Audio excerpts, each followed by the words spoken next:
And it's the interesting beginning of a celebration, or at least officially next year. We're preparing for that anniversary. And actually on August 16th,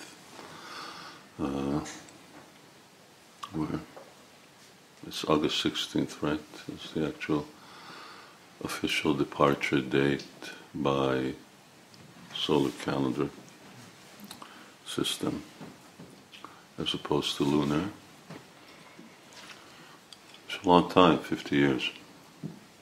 Who's over 50? Or should I say who's under 50? You're over 50, Abby. Wow. And Sachi is always over 50.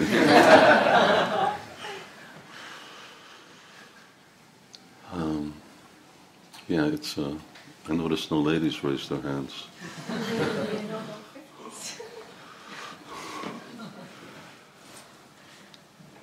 It is. It's half a century, and which is all right as long as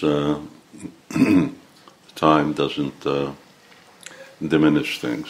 And Krishna says, "Kalosmi lokaksharit." He says, I am time, and I'm the destroyer of the worlds.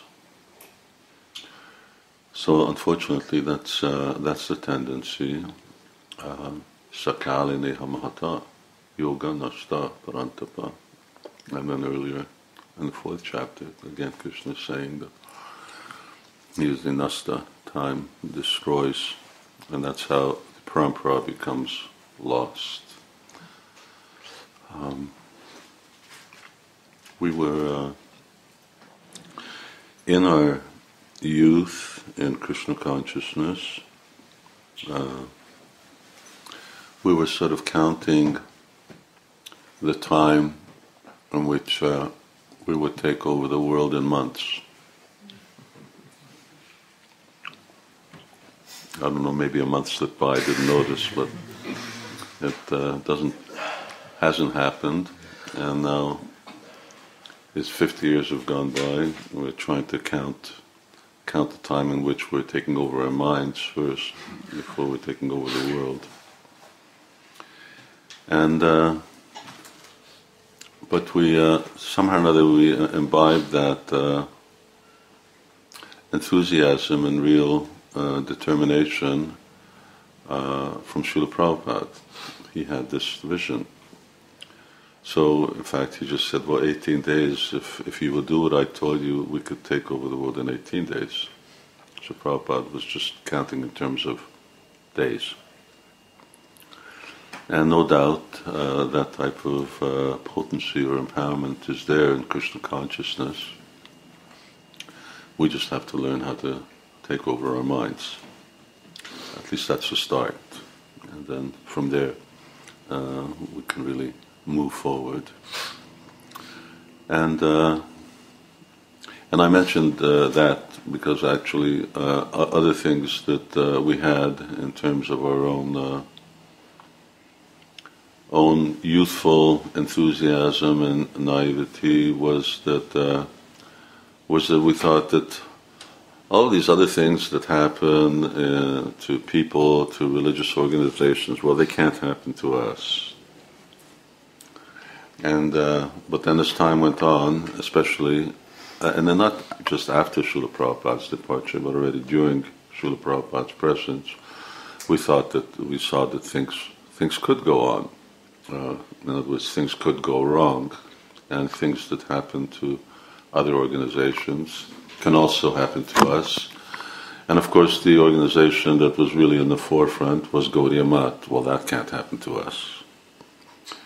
But it can happen to us. In other words, that something happened, they splintered, or they disobeyed the Acharya. And we see that, yes, actually anything is really possible, anything good is possible. Take over the world in 18 days, or you could lose the Krishna consciousness movement in 18 days as well. Either can happen. And our secret of success is really how well, as Prabhupada said, he said, if you just had faith in what I said, we could take over the world in 18 days.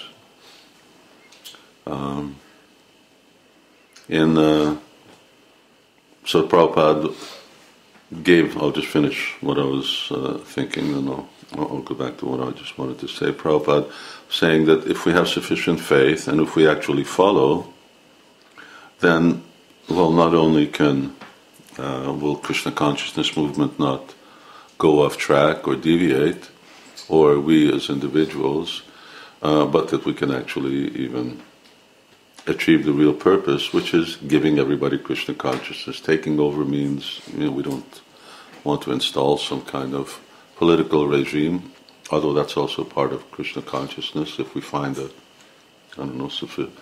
qualified politicians like Yudhisthira Maharajas to lead, but we want everyone to have the opportunity to get Krishna consciousness, and right now they're not getting that opportunity. We're reaching as many people as we're reaching, but as you notice, the number of people that we're reaching is probably not increasing at the same pace as the population is increasing. So there's a lot to do. And but here the point is to follow Srila Prabhupada. And really that's the meaning of founder Acharya, is that not only was Srila Prabhupada someone who set the rules, set the guidelines, in other words, he was sort of a lawmaker, like Napoleon was a lawmaker for Napoleonic codes, or some Caesars set up an empire, but Srila Prabhupada was also a enlightened visionary. He was more than just a visionary. He was an enlightened visionary. Enlightened means that he had direct connection with Krishna, with Chaitanya Mahaprabhu, and what he said and what he did is what Lord Chaitanya wanted and what would fulfill Lord Chaitanya's mission. So Chaitanya Mahaprabhu's mission was that, Prithiviti Achiyatanagaradigram. Every town and village, everyone should be chanting Hare Krishna, and Prabhupada knew how to make that work, and it could be as fast as 18 days. Now, even if we don't do it in 18 days, maybe it takes us 18 years. Well, we're beyond the 18 years now. Maybe it'll take 118 years. But basically, if we have faith in what Prabhupada says, of course, first you need to know what Prabhupada said. And Prabhupada said a lot of things, which is both advantageous, but sometimes it appears to also be disadvantageous, because Prabhupada said this, and Prabhupada said that, and sometimes they appear to be contradictory. So one thing is we need to know what Prabhupada said, but more than what Prabhupada said, you need to know what Prabhupada wanted. So what actually, because Prabhupada would say different things, sometimes he would say things that were contradictory to each other. In context, ultimately, they were all saying the same thing. So just like, right now I tell you I don't want to eat, but tomorrow at noon I tell you I want to eat, that doesn't mean that, I don't like eating. Or someone says, well, he said he didn't like to eat, so don't feed him. But, I don't want to eat tonight, but I do want to eat tomorrow. So, in the context of the whole thing, yes, Sivarama Swami does like to eat, but he eats at certain times, and other times he doesn't eat. And so to understand what Prabhupada actually said, and to know what it is that Prabhupada wanted, and to really have faith, ultimately, that if we follow the things that Prabhupada said very, very extraordinary things. He said logic-defying things. Well, take over the world in 18 days is pretty logic-defying, unless Prabhupada had a nuclear bomb somewhere that we didn't know about, and he was going to hold the world to ransom, but he didn't. So what was Prabhupada's plan? And that's what I was going to mention earlier. Rameshwar Prabhu, who was one of the people, he's not one of the people, Prabhupada said, he says, problem is that none of you have any intelligence. And Rameshwar, he's got a little intelligence. So anyway, he was the person in ISKCON who had a little intelligence, by Prabhupada's estimation. And when we were traveling in 1977 to Haridwar, for Kumbh Mela, then, not Haridwar, they were going to Allahabad for Kumbh Mela. It was in Allahabad. And then he was asking about different things. He was asking about what's Prabhupada's plans. More or less, he wanted to know what's Prabhupada's plan for the world. And Prabhupada revealed something. He said, yes, Prabhupada, have you got a plan how to make everyone Krishna conscious? He says, yes. And so he wanted to know. One of the things, or probably the thing that I remember at the present time, what Prabhupada said, is, well, what's your plan? And Prabhupada said, prasadam distribution. It says, feed everyone prasadam, and ultimately you'll take over the world. So that was one. Obviously, Prabhupada had more ideas than that, but once again, he wasn't necessarily letting on. And because we come back to that original point, is knowing what Prabhupada wanted, having faith in what Prabhupada wanted, and having faith that it works, because that's what Krishna will give its blessings for. So, Kurukshetra war, the odds were stacked against the Pandavas. They had half the army. They didn't have anyone to match Bhishmadev, Karna. They still won. Why did they win? Because that's what Krishna wanted. So Krishna says, Nimitta matta bhavisavasachan. Just be an instrument and just don't worry, I'll do the rest. So this idea of actually being an instrument in Srila Prabhupada's hands, and that ultimately Krishna will do the rest. But it's not easy. It's not necessarily logical. And, well, the English has this good phrase, test of faith. In other words, it will test devotees. Do you really believe that Prabhupada's method, which may be much, much different than our idea of what spreading Krishna consciousness is, that works? And then if we do, then actually our Krishna consciousness movement will thrive. So, all right, 50 years later, we haven't taken over the world. We haven't taken over Letchmore Heath. So you can't. In fact, we're still, buckling or have to kowtow to Hertzmer Borough Council, and so what to speak of the world? But Prabhupada had his ideas. He had his ideas for Letchmore Heath, and he also had an idea for the world. So somehow or another, that as time goes on, and I was just with Govinda Maharaj, and when we were in Canada, we were there together, and he told me one night he had Dharmatma Prabhu in Vrindavan. I don't know who knows Dharmatma. He's a very nice devotee, but he was the person who's taking care of Brahmananda Prabhu, and Brahmananda Prabhu just passed away. So he was talking to Govinda Maharaj, and he was sort of somewhat upset. Govinda Maharaj's term, he was sort of depressed by the fact that he realized that he's in Vrindavan. His service is to take care of Prabhupada's disciples, but Prabhupada's disciples coincidentally happen to be dying, and generally everyone plans to leave their body in Vrindavan, at least if they have anything to say about it, and says that this is something I'm going to have to go through for till who knows when, and of course not just from his side that he has to experience that, but that yes, we're within the next 20 years, everyone's going to be gone. So those devotees who have direct association with Srila Prabhupada, and who directly met Prabhupada, and also have that experience of what Krishna consciousness movement was when Prabhupada was physically present on this earth, they'll be gone, And then, of course, throw another 30, 40 years on that, and then some of you will be gone, and in another 50 years, a lot of everybody was going to be gone. So how is it going to go on? Evam parampraptam imam rajarsyo vidhu sakalini hamhata joganasta parantapa. So Krishna isn't saying what we thought when we were young devotees, that it's all right. He says, no, this happens regularly. The parampara falls apart regularly. They're not ordinary people. But still, and therefore Krishna has to come.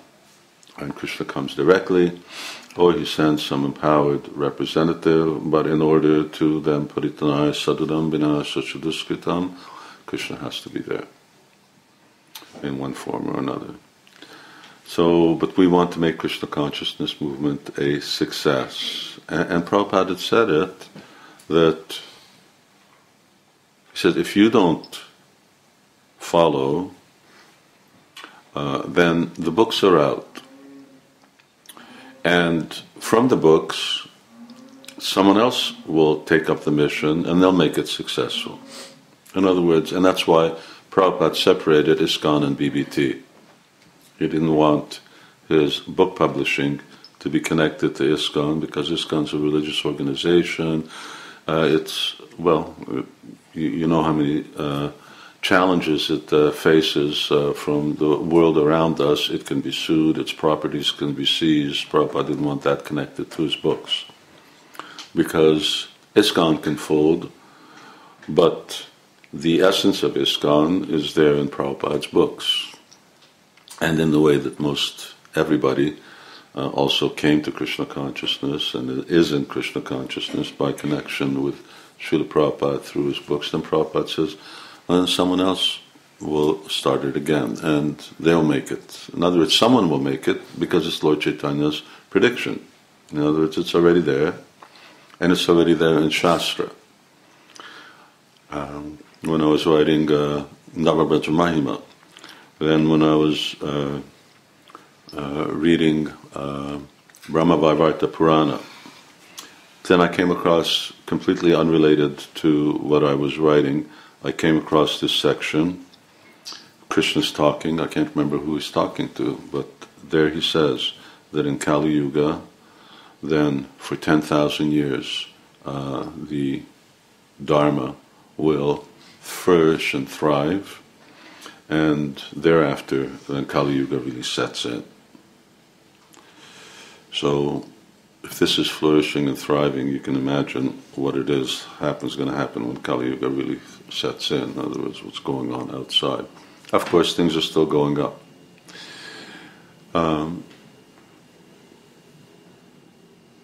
So it will happen, but then Prabhupada said, but I want you to get the credit. Because if you, meaning the Krishna consciousness movement, fulfills Chaitanya Mahaprabhu's mission, then we get the credit for that. And credit is something that we really need, because out of the two things that are going to secure our place back home, back to Godhead, is sadhana and service. And both are important. So you need to do service, and you also need to do sadhana. And of the two, probably devotees are better at service than they are at sadhana. They're better at selling books than they are at reading them. And when they read them, then when they understand what they're actually reading. So both of these things are important, because from this service we get a lot of kripa, we get mercy. And although we're not meant to be kripa siddhas, because that's a very, very rare thing, and that's not what a international movement is all about, so that people become liberated only by mercy. But if you don't get mercy, then your sadhana isn't enough either. So we need both of these things, and we want to make it a success. And I guess 50 years is a good time to reassess, where are we? Where have we gone? How good are we as a Krishna conscious movement? hear how effective have we been as a Bhaktivedanta Manor in achieving what Prabhupada wanted for Bhaktivedanta Manor. For instance, Prabhupada wanted that at night you take the excess produce from the garden, you load it up on a bullock cart, you go to sleep on the bullock cart, and you wake up at Covent Garden in the morning and sell your excess produce, and you come back by bullock cart. Now, the question is, do we believe in that? And of course, Prabhupada didn't have anything against anyone going into town with, and I don't know whether they let you in downtown London anymore with a bullock cart. There's the soldiers, and even then the cavalry, who's based downtown, but they're usually, because I remember when we used to go down to Soho Street, Queen's Guard, they're out there between like 6 and 7, or even earlier than that. But I've never seen them out during peak rush hour or anything like that. But these are the type of things when we talk about faith, when Prabhupada said that, go down with a bullock cart. It wasn't that we didn't have any cars at that time, or that Prabhupada wasn't aware of the fact that, bullock cart would take a little while, but that's what type of things that Srila Prabhupada said. And that Prabhupada, when he saw that we got this big place, then he said, okay, but then you gotta live off what you've got here. He says, so have as many cows as possible. I mean, just that one word, as many cows as possible. That's like an inconceivable thing for anyone who knows anything about cow protection, because cows will multiply fast. So if the manor had as many cows as possible as they could have over the last 40-odd years that we've been here, we'd have thousands of cows. But we don't have thousands of cows. And even the ones that we have are like really a handful. But these are the things that Srila Prabhupada said, just some of the things, and other things that he said are, very, very far out. Even the idea that ladies are sitting here and men are sitting there, that's a far out idea. If a equal rights representative comes in here and they'll ask, why are men and women segregated? You've got to start answering why that is, and why is it that women should cover their hair, and why is it that, and it goes more than just sitting on different sides of the room. We don't believe in what's very popular nowadays. We don't believe in those type of equal opportunity. At least when we're talking about all types of material engagements, it's not what's in Prabhupada's books. It's not what Srimad Bhagavatam is about. And in fact, just when I was listening to a tape a couple of days back, and Prabhupada was talking, and he was talking about how demoniac Western civilization is, and of course I didn't see how devotees were reacting, but then Prabhupada came back to what he was saying. He says their education, their politics, he says their way of life, he says it's demoniac. He says, do you believe that? And Prabhupada said, you have to believe this. He says, and Prabhupada says elsewhere also, and Prabhupada would say that in other places, that because if you think that bad is good or tolerable, then how can you preach against it? And ultimately, Bhagavatam starts off, Tad Vaga Vishargo Jana Tabla Viplava. Srimad Bhagavatam is a handbook for world revolution. So Narada Muni says this is a revolution. Prabhupada was a revolutionary. He was not a conformist. He was not about to... And Prabhupada wasn't afraid, now it just comes to mind, but nothing to do just with ladies. He wasn't afraid to come to Chicago in 1975 and then say, well, yes, women have half as large brains as men. Although actually, biologically, that's not actually the case. But still, Prabhupada said that, and he didn't detract. When he saw that he was getting a lot of traction out of this, he started saying it more and more. And to the extent that, how did it go? It was Vishaka was saying that when Prabhupada got on the plane and he left, then then one of the stewardesses came up and asked her, because she'd also heard it was a big thing. The Swami saying that, women have, 32 instead of 64-ounce brains. And, they were just like outraged. That was like really the beginning. That was the explosion of women's liberation. So now it's like sort of common. Everyone accepts it. But then it was like really revolutionary, and it was a revolution that was catching fire. And she said, I can't remember exactly what she said, but the stewardess asked her, he says, you believe what he says, that you're, he says, yes. And she was very upset, the stewardess. In fact, I don't know, that she didn't want to serve Prabhupada or something like that. Anyway, then when Prabhupada saw that, then he called her over and he says, what did she say? So she asked me whether I believed that I was less intelligent than a man. And Prabhupada says, what did you answer? I said, yes. Prabhupada says, very good.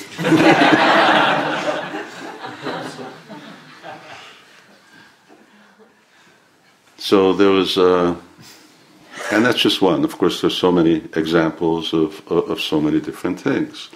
Our whole Prabhupada's idea of just introducing Sanskrit. We get off the theme of ladies, but introducing Sanskrit. And even during Prabhupada's time, his own disciples were querying, Prabhupada, people don't understand Sanskrit. What do we need the Sanskrit in the books for? The essence is there. No question. Sanskrit. Not only should the Sanskrit be in the books, our children should learn Sanskrit. This is a dead language. Why should our children learn Sanskrit? And Prabhupada wanted in Gurukula children learn Sanskrit. Not only wanted to learn Sanskrit, ultimately he wanted us to talk Sanskrit. Why are we talking English? English can't really express what we're trying to say. English can't express. It just does not have, aside from the fact of what the origin of the language is, and it's not a very, even linguistically, it's not a very cultured language. There's not many words in it, and it's quite a simple language. But English, and for that matter all languages, don't really express the type of subjects that we're trying to say. We can't really communicate. We can't talk about love. Because when we say the word love, it doesn't actually really express what we can't even talk about Dharma, because every time we say the word Dharma, we have to explain what it is to someone, and we have to go through a whole sentence or a paragraph just to explain to them what one word means. So Prabhupada wanted us to learn. He wanted us to preach. The essence was, no, you don't need to learn Bengali in order to preach in Bengal. Ultimately, just chant Hare Krishna and people will chant. But Prabhupada did. He had these different concepts and ideas. And ultimately, Prabhupada was not about fitting in to society. Prabhupada had no idea whatsoever that he wanted to fit in to the society that we're in. Prabhupada wanted to change society because of what I said. Do you believe that this is all demoniac? That we're living in a demoniac society? And fitting into a demoniac society doesn't work. Ultimately, you may fit in, but the purpose of fitting in is to change it and to actually really bring about a revolution. Because this social structure, this educational system, it is destroying people's opportunity for becoming God conscious. They can't become God conscious. They lose even their desire for it. They just become drug addicts, sex addicts, so many types of addicts, addicted to so many types of useless things, and ultimately they become atheists. Yesterday, when I was sitting in front of a doctor, and it was an Indian doctor, and we're talking about diet, and he was telling me how human beings only started cultivating land 30,000 years ago. And I couldn't argue when he was talking about medical things, but when he started telling me that, human beings only became civilized 30,000 years ago, obviously we have a different version. But this is what people believe, although they keep pushing back the clock as to, when man first appeared, but they're never going to accept our version that Sarvagata, that human beings and life is everywhere. And of course, that ultimately the source of life is the soul.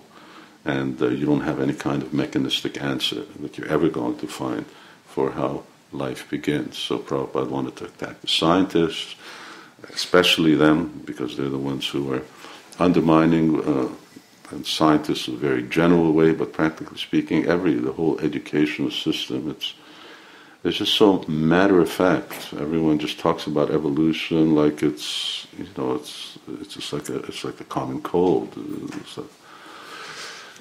So Prabhupada very much wanted that, and of course for us, we need to both evaluate where are we after 50 years as a society, as an institution, and where are we after 50 years as individuals. Of course, none of us are practicing Krishna consciousness here after 50 years, but we're practicing it after 40 years, 30 years, 20 years, 15 years.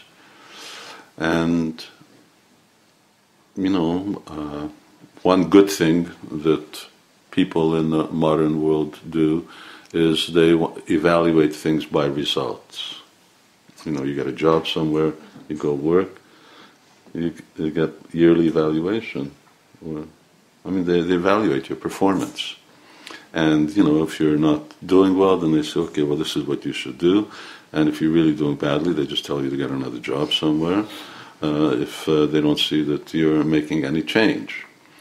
So, of course, Krishna doesn't necessarily tell us to get another job, but we may end up looking for another job if we're not doing very well. In other words, we may really sort of give up on the path of pure devotional service, or sometimes think, well, one life, that's a little too optimistic. I'm probably a sort of a many-lifer, and that's not a good thing, because if you go from 1 to 2, you could just as easily go to 20, and then we may as well go for a couple of hundred. So if you give the mind that type of precedence, so we need to actually evaluate where are we. And ultimately this thing of observing Srila Prabhupada's, ISKCON's 50th anniversary, Srila Prabhupada's moving out from his, as Prabhupada would then say when he got to New York, he says, I was living very happily in Vrindavan. He says, you don't know, but it's a very, very wonderful place. He says, so Prabhupada left, Prabhupada moved out of there, because Krishna told him, because Rupa Goswami told him. When I was just in Vrindavan, I met with Gurudas Prabhu, and I asked him, do you remember what you said once when we were on Parikrama in 1976? Well, he didn't, but anyway, at that time he'd said how Rupa Goswami had appeared to Prabhupada and had told him, you take your books now, and you go to the West, and don't worry about anything. And of course, the same thing didn't start here on this world, because Prabhupada came with that particular mission, and Prabhupada said as much, that Krishna asked him from the spiritual world to come, write books, and that was the main emphasis, to write books and then to also distribute Krishna consciousness. So Prabhupada came, and Prabhupada came with that real mission in mind, with that idea in mind that we give Krishna consciousness to others and that we become Krishna conscious. And the two things are really connected. If we're not spreading Krishna consciousness, or if we sort of evaluate how we've succeeded in spreading Krishna consciousness and we're not satisfied, then we should just consider our own Krishna consciousness. That's the only reason. So as Prabhupada said, if you had faith, then it would just take 18 days. So the speed at which we're going to distribute and make the world Krishna conscious will depend upon the speed at which we become Krishna conscious. And it won't work by any material means. We may get recognition by others that people will start to accept, and especially, for instance, here in the UK, it was never really a problem, not like, for instance, in America, where we struggled with being branded a cult for like 20 years before we really sort of got acceptance, especially with a certain period of 5-6 years that was really, really exciting, where devotees were being kidnapped by their parents, or the parents were paying people to kidnap. And that actually happened when I came here. That was still going on. And interestingly, the main person who used to do that, what was his name? I forget. Anyway, he came to England. And I was amazed. And he actually came here and he kidnapped, he did the same thing he did in America, is that, they kidnapped the devotee. And in order to deprogram him, kidnap is one thing and the other is deprogramming. The police got a hold of him. The judge put him on a plane and they shipped him out of UK. So at least there's still some sanity reigned here. I mean, everyone knows Americans are insane, but at least in England, at least still some sanity reigned. And you never had that type of experience of what that is. But ISKCON's now sort of accepted as mainstream. But we want to get lost in the mainstream. In other words, we don't just want to be mainstream like other religions, because other religions aren't doing what they're supposed to be doing either. They're not teaching anybody about the soul. They've forgotten all about the soul. They're not talking about renunciation. Their popular religions are the ones that tell you how you can get rich by worshiping Jesus, and so on. So that's not the type of religion that we're meant to be, but we're meant to be really revolutionary in our ideas, but we have to know how to deliver that revolution in such a way, as Prabhupada would say, in like a needle and out like a plow.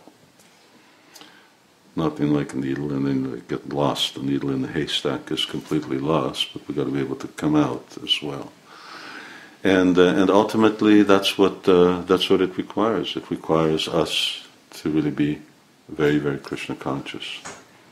And if we're very Krishna conscious, then in the way that Krishna spoke to Prabhupada, Krishna will speak to us, and then we'll know what to do. And of course that's the best way. Or Prabhupada will know what to do, or Gadadami Buddhi Yogam Tam, or we'll have that type of intelligence, which is enlightened intelligence, where we know, yes, this is actually what Krishna wants, and then things will happen. So 50 years is a short time, but if you consider that 5,000 years of going uphill in Krishna consciousness, only 1%. And we're the ones who have to do it, not somebody else. At least if we are the ones who want to get the credit. So a lot of wonderful things have happened, but in one sense, it's easier in the beginning to actually keep going. A lot of things happen, people change, circumstances around us change. Revolution, I mean, there's no such thing as a 10,000-year revolution. Revolutions last a very short period of time until revolutions become the norm, and then another revolution comes along later on, and that's what changes things. So to be in that type of revolutionary spirit that Prabhupada was, and it wasn't that Prabhupada was in that spirit starting 1965. Even Prabhupada's godbrother Sridhar Maharaj said that when Prabhupada was a householder, and Sridhar Maharaj used to have his little ashram up in the top floor of Prabhupada's house, then that was like in the 40s, 30s, 40s. Of course, 36, Bhaktisiddhanta Saraswati passed away, Thakur passed away. So it was sometime around there, between there and the First World War. Then Prabhupada would say, let's go and preach. Oh no, he was actually talking Gandhi. It was Gandhian time. So it may have been before, or it was already after 1948. And he always says, let's go preach and tell them that they should, install Bhagavad Gita as the official scripture of India, and Vaishnavism is the official religion. And Prabhupada was in Montreal in 1976. He came through. He arrived in the morning, around 9 o'clock in the morning, and he was on the plane by 3 o'clock in the afternoon, because he got a telegram. At that time, people communicated by telegram that Indira Gandhi, who was the Prime Minister, was willing to see him. So then immediately Prabhupada said, just change the ticket, just pack up and go. He was supposed to stay there for a week. Prabhupada came from Toronto. But the interesting thing is, if you go to Prabhupada's rooms in Vrindavan, you'll see a little diary. And as Prabhupada was preparing to meet Indira Gandhi, which he did, but it was very short, Prabhupada made his notes.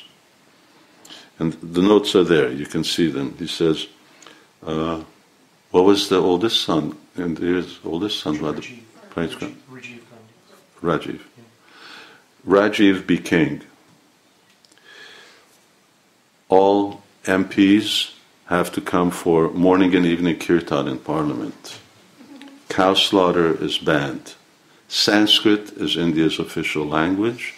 Bhagavad Gita is compulsory study in schools. These are the points Prabhupada wanted to talk to Indira about. This is part of Prabhupada's plan. And I'm sure, probably Indira Gandhi wouldn't have listened to him, but this was Prabhupada's plan. And in the same way that even Prabhupada himself says, I never imagined that this would happen in Krishna consciousness. So we may not be able to imagine how the world will become Krishna conscious, but Lord Chaitanya already said it would, so it will. How it's going to happen is you have to try. And Prabhupada had these grandiose plans. He walked into, sort of semi-skyscrapers, and Prabhupada didn't have a penny in his pocket, and he said, well, we'll buy it. And he didn't even have any money. And Prabhupada was always like that, whatever anybody said. When Prabhupada was in Chicago, and that was in 1975 or 76, and the mayor came to visit him. So Prabhupada said, he said, I saw this building just down the street, and Prabhupada went for a walk, and this building happened to be like the size of Aldenham College over here. And it was closed down. He said, yes. He said, well, I noticed that it was closed down. He said, yeah. He said, well, why don't you give it to us? He says, you're not doing anything with it. Why don't you just give it to us? And then Prabhupada already had a plan, and then he told, next was Captain Mosley of the police department. He said, listen, you got a problem with crime. Because Prabhupada had read Time magazine before he got off the plane, and the cover of Time magazine was crime and what to do. And more or less the bottom line was that they didn't know how to control crime or what to do with criminals. So to the devotees' surprise over there, they weren't informed about this. Prabhupada said, give me that building, you give us your criminals, and we'll turn them into devotees. We'll feed them, we'll get them to chant Hare Krishna, and all the devotees were thinking, we've got to take care of criminals now. Wasn't that? Prabhupada said it's a huge building, which was more or less like a college campus. He wanted the whole campus, and he wanted to turn it into a place where you reform criminals, and he was going to reform them by stuffing them full of prasadam. And it's the same thing when we got the Detroit temple. Detroit temple is the most beautiful temple, probably ISKCON's nicest temple in the West. And it's, anyone been there? Who? Anyway, it's phenomenal. And but it's in a very bad area. So the devotee said, Prabhupada, but this place are like murders going on here all the time, and this place has been locked up, but people are going to break in. The Prabhupada said, all right, someone breaks in. Well, what do you mean if someone breaks in? Well, if someone breaks in, so what should we do? He said, should we protect, should we shoot him? No, give him prasadam. If he breaks in, give him prasadam, feed him. So, Srila Prabhupada was very, very revolutionary. He was very revolutionary at the beginning. How we're going to continue that revolution. But ultimately, it has to be an internal revolution. And when you're Krishna conscious, then Krishna consciousness is It's a transcendental explosion of when you read Nectar of Devotion and you read the different symptoms of ecstasy. So they're explosive, they're revolutionary, and it's constantly increasing. And when that's translated into Chaitanya Mahaprabhu's movement and into Prema Sankirtan, just like we were chanting Hare Krishna, but there's another type of chanting Hare Krishna, it's called Prema Sankirtan, then people automatically become very, very revolutionary because they're living Krishna consciousness, which is an extremely dynamic thing. It's never static, never satisfied. It's never satisfied with itself, never satisfied with what you got. It always wants to give Krishna more, do more.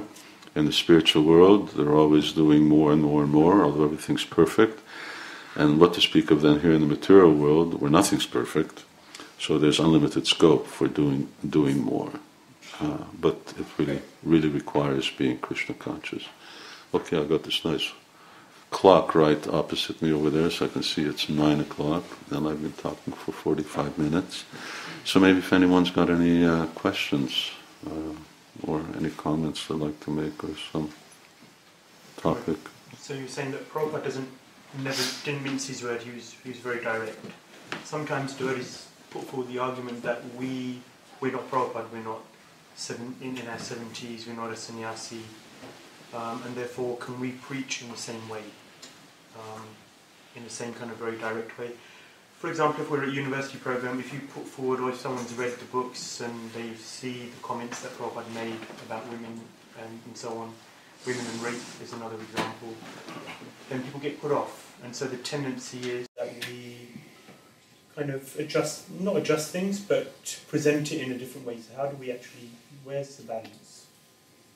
Well, I don't think that example is good because Prabhupada's meaning of the word rape over there is different than...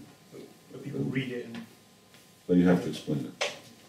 You have to explain it, but the principle remains what Prabhupada is trying to say.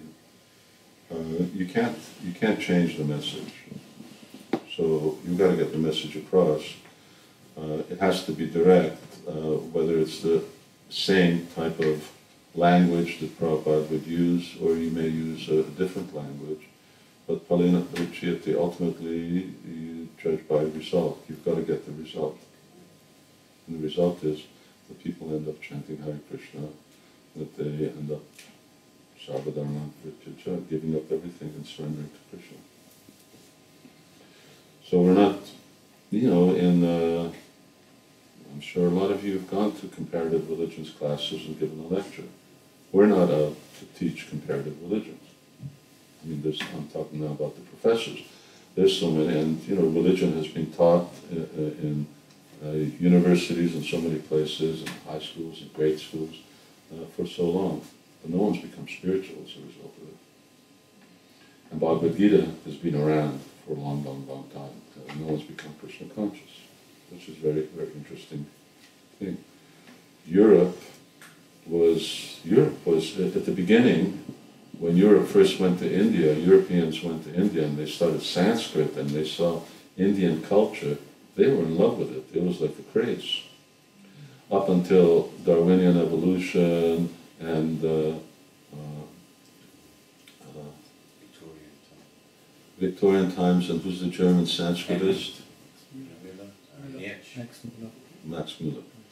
Max Muller Bhavan is right there downtown Delhi on John Pot Road, Max Muller Bhavan. So until these people started actually, because they saw, there were some of them, Cunningham and others, mostly the British, who were extremely appreciative, and they wrote things like, we've got nothing to compare to this. Christianity, has nothing to hold against the teachings of the Vedas, but to speak of the history, the language, and so many other things. But then ultimately it became, so when my point was that when it was presented as it is, and they discovered it, it wasn't that anyone came from there to here teaching those things, as we went there for commercial purposes. When they discovered it, they fell in love with it. And it was only because ultimately it was perverted and for political, and then it had missionaries that wanted to actually downgrade Hindus to primitive people who really needed saving, and they needed being controlled, and that way we could exploit them, and ultimately, unbelievable to a degree. No, not really. General Indians didn't really buy into it, but the aristocracy bought into it. All of these princes, for the most part, I read books about the princes here gambling away India's wealth in London, and meat eating and wine drinking and so many other things.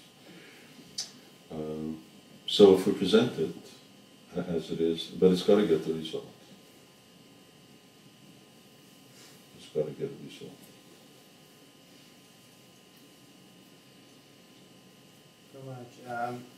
Notice that some countries there seem to be prosperity of Krishna consciousness, like Russia, for instance, and certain cultures are more attuned to Krishna consciousness.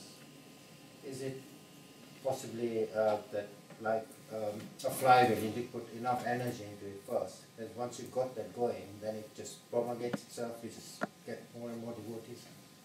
So the initial effort to start it off is probably a huge effort, and then once you establish yourself, you get more and more devotees. Everywhere won't be the same. There will be places where it's more conducive for Krishna consciousness, and other places that are more difficult, according to politics, according to modes of nature, according to just the environment, so America. What to speak of America? Bhaktivedanta Manor, devotees were, when I first came here in 1980, devotees were sleeping on the stairs. There's no room. You couldn't, if there was a fire drill and you couldn't get out of the building, you couldn't walk down the stairs at night. Everyone, literally speaking, the landing, the hallway, devotees were, brahmacharis were all sleeping there. There's no room. So, people were, and I think I mentioned that once, one year we made 120 devotees in this yatra. So, but things have changed. Now, that's partly due to us, but it may also be partly due to circumstance. Same thing in America. There was a hippie revolution where everyone was rejecting everything, and now there's a revolution where everyone's just, they're all crazy. They're technology crazy, they're economic development crazy, so it's much more difficult to wean them off, whereas there are all of these other people who had already rejected everything, who thought that India was great, and who were walking around dressed in Indian clothes. So it certainly, things will, after you get a certain amount of momentum, it's much easier to keep the ball rolling, but balls don't roll by themselves. So you still have to keep putting in momentum in order to keep the ball rolling. And this isn't actually an avalanche, it's not going downhill, it's going uphill.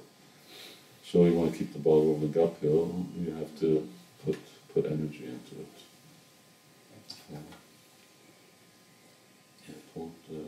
It's not the same. You'll always have experience. You go UK, it's not the same everywhere. You go some places, people are very receptive, some places they're less receptive.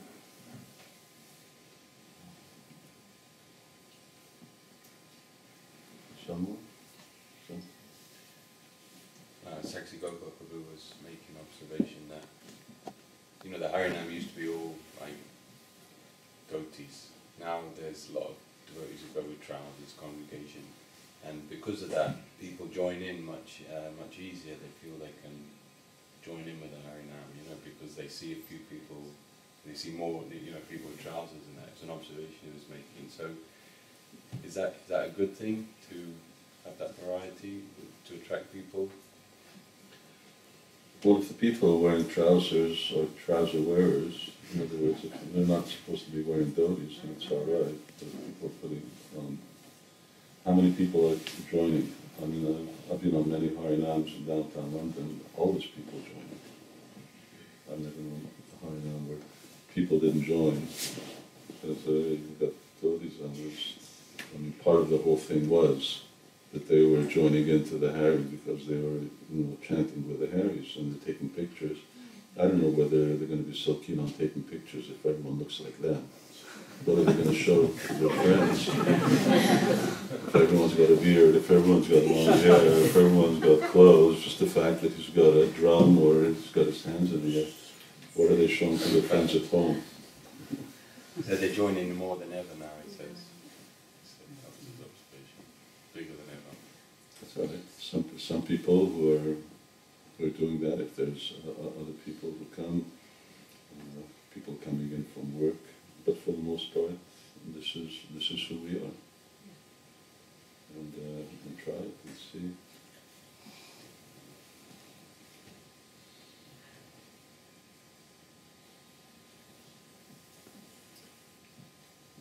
But, and Prabhupada didn't mind if we dress in Western clothes, then you've got to dress like a gentleman. You have to dress like a gentleman. And even if you dress like that, then still shave heads and tilak were compulsory. Something else? And it's amazing, it's not,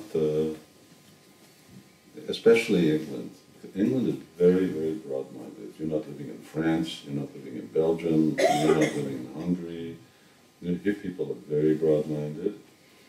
Everyone's used to India here. This is, colonial power for how long? 200 years?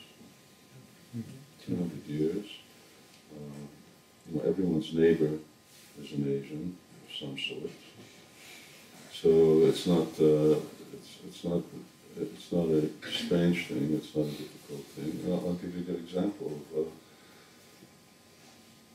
when Pundri Krishnadasi, the doctors up in Nottingham, when they finished it, they said, all right, what should we do to preach?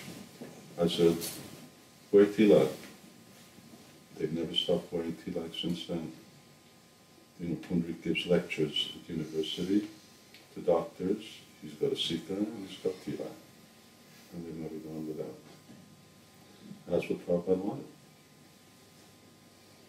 So what to speak of the fact that when we go out to the store to buy some, to do some shopping, we do get dressed in karmi clothes. But, this is who we are, and we go, and in this country, you can do it. Another country, you may not necessarily be able to do it. But where you can do it, we should do it. I met an old devotee recently, Parabrahma Prabhu, remember him? Who? Parabrahma, Govindaraj's disciple. He's an old devotee. Anyway, he stopped associating with devotees, but he cooked prasadam for he had 3 sons, and he made sure he made prasadam for them their whole life, and all 3 of them became devotees, even though they never come to the temple very much. He made that point. Now one of them joins here and there. Prasadam, powerful thing.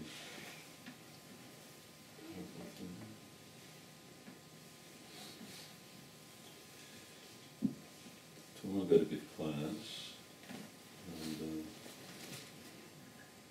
are some other meetings and programs here, so I'm gonna go back. I have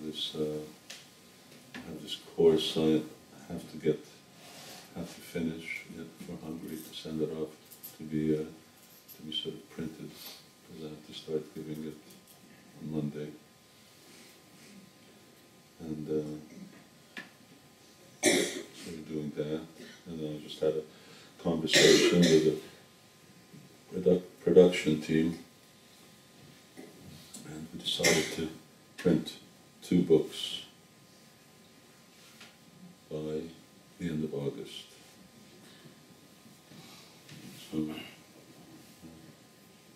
just finishing. One's done, but and that's one I'm just sort of small one, sort of the current sellable size book.